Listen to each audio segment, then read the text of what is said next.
In this video, we are going to know how to check an AC unit refrigerant pressure. We need proper tools and technical knowledge to check refrigerant pressure in AC unit. So, don't try this without proper tools and technical knowledge. Work safety should be ensured first. First, switch off the AC power supply. We should check what refrigerant is used on the label of the unit. Then, proper safety goggles and gloves should be used to protect against refrigerant leakage.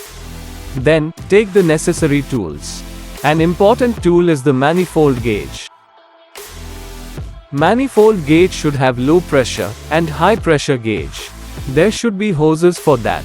Wrenches are required to open and close the service valve of the AC unit. Then, locate which is low pressure line and which is high pressure line. All AC units have two coils. The smaller coil is the high pressure coil, and the larger coil is the low pressure coil. So, the low pressure blue hose should be connected to the low pressure port, and the high pressure red hose should be connected to the high pressure port.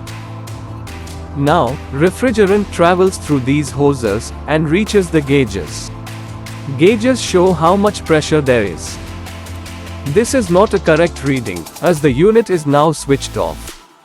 Pressure should be checked only when the unit is running. Both valves of gauges should be closed while doing pressure check. If the valve is opened, there is a chance that the refrigerant will come out through the yellow hose, or both the low pressure and high pressure refrigerant will mix. And the correct reading will not be obtained. Now, turn on the power supply and run the AC for 10 minutes.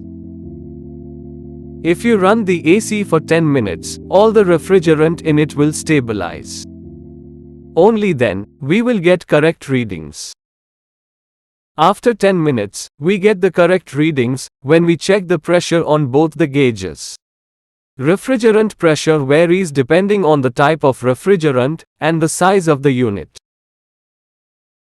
Therefore, the pressure reading given in low pressure and high pressure in the manufacturing specification should be compared with the readings in the manifold gauge.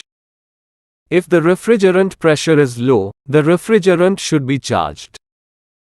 If the refrigerant pressure is high, the refrigerant should be drained. We will see how to charge and drain refrigerant in subsequent videos.